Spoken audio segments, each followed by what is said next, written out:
Punjab college مبینہ زیادتی case کے بعد طلباء کا احتجاج۔ طلباء کا کہنا تھا کہ اصل حقائق کو دبایا جا رہا ہے۔ احتجاجی شرکاء پر پولیس کا بدترین کریک ڈاؤن۔ شرکاء کا کہنا تھا پولیس نے پرامن احتجاج کرنے والوں پر بدترین لاٹھی چارج کیا، جس سے یہ واضح ہو گیا کہ پاکستان میں اب پرامن احتجاج کے حق سے محروم کر دیا جا رہا ہے۔ ذرائع کا کہنا ہے کہ کالج کے پرنسپل ایک طاقتور شخصیت ہے، جس وجہ سے حقائق کو توڑ مروڑ کر پیش کیا جا رہا ہے۔ طلباء کا کہنا تھا کہ اپنا احتجاج حصول انصاف تک جاری رہے گا۔ پنجاب کالج مبینہ زیادتی کیس کے بعد طلباء کا احتجاج۔ طلباء کا کہنا تھا کہ اصل حقائق کو دبایا جا رہا ہے۔ احتجاجی شرکاء پر پولیس کا بدترین کریک ڈاؤن۔ شرکاء کا کہنا تھا پولیس نے پرامن احتجاج کرنے والوں پر بدترین لاٹھی چارج کیا، جس سے یہ واضح ہو گیا کہ پاکستان میں اب پرامن احتجاج کے حق سے محروم کر دیا جا رہا ہے۔ ذرائع کا کہنا ہے کہ کالج کے پرنسپل ایک طاقتور شخصیت ہے، جس وجہ سے حقائق کو توڑ مروڑ کر پیش کیا جا رہا ہے۔ طلباء کا کہنا تھا کہ اپنا احتجاج حصول انصاف تک جاری رہے گا۔ پنجاب کالج مبینہ زیادتی کیس کے بعد طلباء کا احتجاج۔ طلباء کا کہنا تھا کہ اصل حقائق کو دبایا جا رہا ہے۔ احتجاجی شرکاء پر پولیس کا بدترین کریک ڈاؤن۔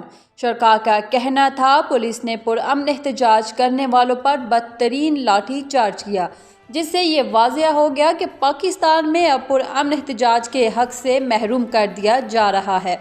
ذرائع کا کہنا ہے کہ کالج کے پرنسپل ایک طاقتور شخصیت ہے، جس وجہ سے حقائق کو توڑ مروڑ کر پیش کیا جا رہا ہے۔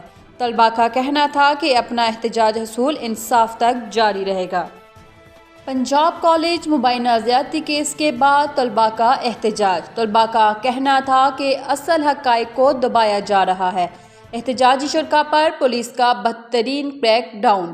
شرکاء کا کہنا تھا پولیس نے پرامن احتجاج کرنے والوں پر بدترین لاٹھی چارج کیا، جس سے یہ واضح ہو گیا کہ پاکستان میں اب پرامن احتجاج کے حق سے محروم کر دیا جا رہا ہے۔ ذرائع کا کہنا ہے کہ کالج کے پرنسپل ایک طاقتور شخصیت ہے، جس وجہ سے حقائق کو توڑ مروڑ کر پیش کیا جا رہا ہے۔ طلباء کا کہنا تھا کہ اپنا احتجاج حصول انصاف تک جاری رہے گا۔ پنجاب کالج مبینہ زیادتی کیس کے بعد طلباء کا احتجاج۔ طلباء کا کہنا تھا کہ اصل حقائق کو دبایا جا رہا ہے۔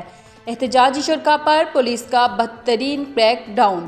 شرکاء کا کہنا تھا پولیس نے پرامن احتجاج کرنے والوں پر بدترین لاٹھی چارج کیا، جس سے یہ واضح ہو گیا کہ پاکستان میں اب پرامن احتجاج کے حق سے محروم کر دیا جا رہا ہے۔ ذرائع کا کہنا ہے کہ کالج کے پرنسپل ایک طاقتور شخصیت ہے، جس وجہ سے حقائق کو توڑ مروڑ کر پیش کیا جا رہا ہے۔